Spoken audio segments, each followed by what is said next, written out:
Good morning, students. Today I will be reading and explaining you a new lesson, that is lesson 9, The North Ship, written by Phillips Larkin.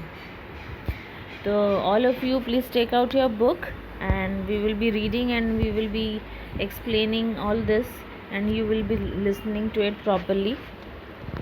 So open page 69, lesson 9, The North Ship, written by Phillips Larkin. I am reading, please pay attention to that. Philip Arthur Larkin, 1922 to 1985, was a renowned English poet and novelist. His first book of poetry was The North Ship, followed by two novels, Jill and A Girl in Winter. Philips Arthur Larkin, जो कि हमारे इस poem के writer हैं, poem का नाम है north ship. North ship से मतलब वो शिप जो नॉर्थ डायरेक्शन में जा रही है। इसको लिखने वाले राइटर पोएट का नाम है फिलिप्स लर्किन। फिलिप्स लर्किन का जन्म 1922 में हुआ और उनकी मृत्यु 1985 में हुई।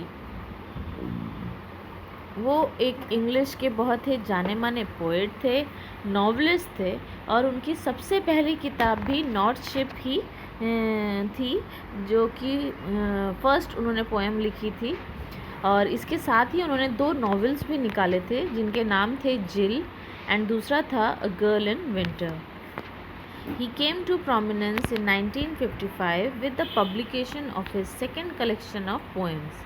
उनकी सबसे पहली किताब नॉर्थ शिप नाम की पोएम थी और दो नॉवेल्स उन्होंने लिखी है, लेकिन उनको सबसे ज़्यादा प्रसिद्धि कब मिली, जब उन्होंने अपनी सेकेंड पब्लिकेशन बाहर निकाली, जो थी collection of poems in year 1955। The less deceived, followed by the Whitson wedding and high windows. ये इसमें कुछ ऐसे कलेक्शन ऑफ पोएम्स थे जैसे कि द लेस डिसीव्ड और उसके अलावा the Whitsun wedding and high windows, ये सारी पोएम्स भी उसमें थी। He was offered the position of poet laureate in 1984 but he declined it. उन्हें एक कवि को सम्मान दिया जाता है पोएट ल्यूरेट नाम से, उनको 1984 में इस सम्मान से सराजा गया, लेकिन उन्होंने इसको लेने से इनकार कर दिया। This poem describes the journey of three ships that heads to different destinations. इस पोएम में हम जानेंगे कि उन्होंने एक शिप की जर्नी के बारे में बताया है, जो कि तीन अलग अलग डायरेक्शन में तीन अलग अलग शिप्स आगे बढ़ रहे हैं। While two ships return, one presses forward and faces peril to continue its long onward journey, almost like a symbol of aspiration that overcomes all obstacles. इस पोएम में हमें फिलिप्स लर्किन ने बताया है कि तीन अलग अलग शिप्स है और ये तीनों ही शिप्स तीन अलग अलग डायरेक्शन में जा रहे हैं अपने डेस्टिनेशन की तरफ, लेकिन इन तीनों में से दो शिप्स वापस आ जाते हैं, लेकिन एक शिप्स सारी मुसीबतों का सामना करते हुए अपनी इस लंबी और बहुत लंबे समय तक चलने वाली इस जर्नी को आगे कंटिन्यू करता है और एट लास्ट अपने सारे मुश्किलों को ओवरकम करते हुए अपने डेस्टिनेशन तक पहुंचता है। तो इस पोएम में हम आगे पढ़ेंगे पोएम के बारे में। Please pay attention to the poem lines I am reading. Number first stanza, I saw three ships go sailing by. मैंने तीन शिप्स को सेल करते हुए आगे जाते हुए देखा। Over the ships, the lifting ship and the wind rose in the morning sky, and one was rigged for a long journey. Over the sea, the lifting sea से मतलब समंदर के ऊपर जो कि लिफ्ट कर रही है यानी उठा दे रही है, क्योंकि उसमें लहरें, समंदर में हम हमेशा देखते हैं कि बड़ी बड़ी लहरें आती है, तो जब समंदर में कोई शिप रहती है तो इस लहरों की वजह से शिप भी ऊपर नीचे होती रहती है, तो इसीलिए लिखा गया है over the sea the lifting sea, यानी ये सी जो कि वेव्स के थ्रू चीज़ों को उठा दे रहा है। And the wind rose in the morning sky, और सुबह का मौसम, सुबह का समय है और जो हवा है वो बहुत ऊंची ऊंची लहरें बना रही है, हवा के जोर से समंदर में बहुत ऊंची ऊंची लहरें उठ रही हैं। And one was rigged for a long journey, और ये जो शिप है ये एक लॉन्ग जर्नी के लिए पूरी तरीके से तैयार है। रिग्ड से मतलब, रिग्ड का मतलब होता है कि आप बोट में हर चीज़, जैसे लंबे ड्यूरेशन में हम कभी भी बाहर जाते हैं तो हम उसमें क्या लेते हैं, जब हम पहले तो कपड़े लेते हैं, कुछ खाने पीने का सामान लेते हैं, फिर कुछ चीज़ें जो हमें रोज़मर्रा की जो इम्पोर्टेंट है हमारे लिए वो सब चीज़ें लेते हैं। तो इसी तरीके से ये शिप भी एक लंबे जर्नी के लिए पूरी तरह से रिग्ड थी, यानी तैयार थी। उसमें हर चीज़ जो कि एक इंसान को लंबे समय में किसी जगह में रहने के लिए ज़रूरत पड़ता है, तो उस ज़रूरत की हर सामान उसमें मौजूद था। The first ship turn towards the west. पहली शिप वेस्ट के डायरेक्शन में मुड़ी। Over the sea, the running sea and by the wind was all possessed and carried to a rich country. पहला शिप वेस्ट डायरेक्शन में मुड़ा, जो कि समंदर के ऊपर आगे बढ़ता जा रहा था। समंदर भी ऐसा लग रहा था जैसे कि वो भाग रहा हो, और उसके ऊपर बहती हुई हवाएं जो थी वह ऐसा लग रहा था जैसे कि पजेस्ड है, यानी किसी ने उनको अपने काबू में करके रखा है। और ये जो शिप थी बिल्कुल तैयार थी सभी लोगों को एक रिच कंट्री की तरफ जाने के लिए, ले जाने के लिए। The second turn towards the east. Over the sea, the quaking sea. अब दूसरी जो शिप थी वो ईस्ट डायरेक्शन में मुड़ी। वो भी समंदर में जब आगे बढ़ रही थी तो वहाँ का जो समंदर था वो क्वेकिंग था। क्वेकिंग का मतलब होता है कि इतने ज़ोर से हिलना कि पूरी शिप को हिला देना। जैसे अर्थक्वेक क्या करता है, हमें हिला देता है, हिला के हमें बाहर निकाल देता है, क्योंकि हम घर से बाहर ना निकले तो शायद उसके इतने ज़ोर से हिलने की वजह से मकान ढह सकते हैं, टूट के गिर सकते हैं। तो उसका मतलब होता है क्वेकिंग, यानी सडनली कोई चीज़ को ज़ोरों से हिलाना। तो उस तरफ का जो समंदर था, जिस तरफ ईस्ट में मुड़ने वाला जो शिप था, वो जिस तरफ मुड़ा उस तरफ का समंदर जो था वो क्वेकिंग था, यानी बहुत हिल रहा था। यानी वहाँ के जो समंदर का जो पानी था वो बहुत तेज़ था और उसका बहाव में वो शिप को हिला दे रहा था।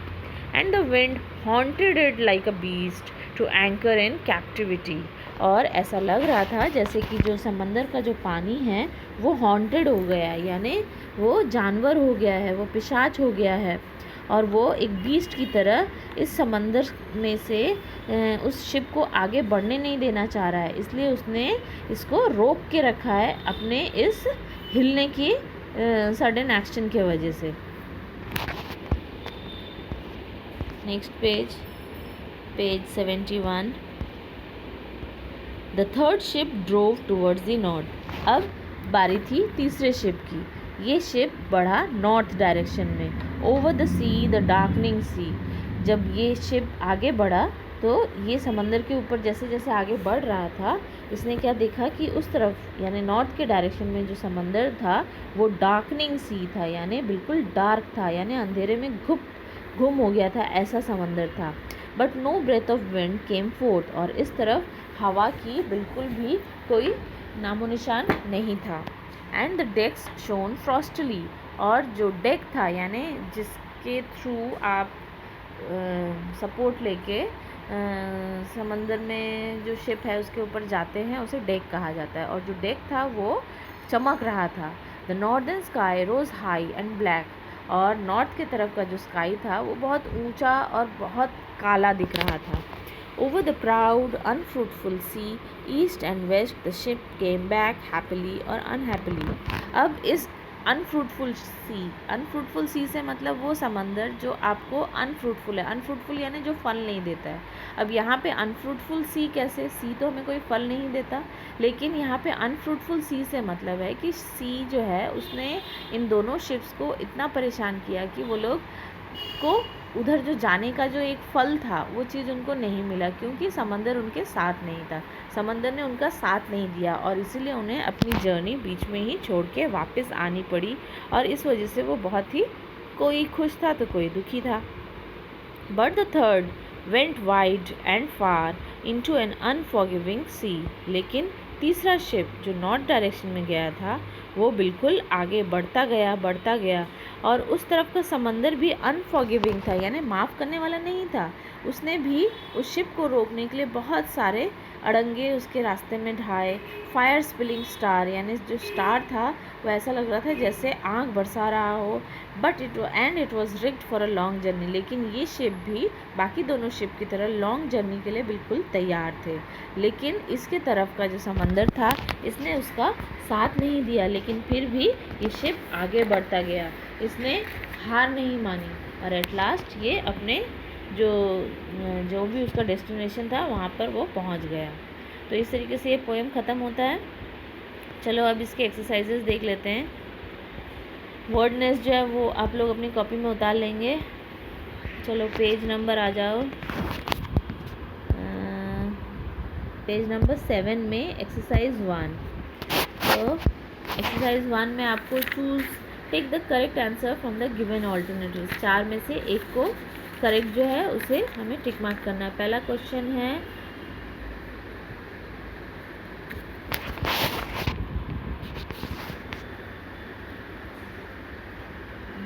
ये कौन सा आ गया पेज,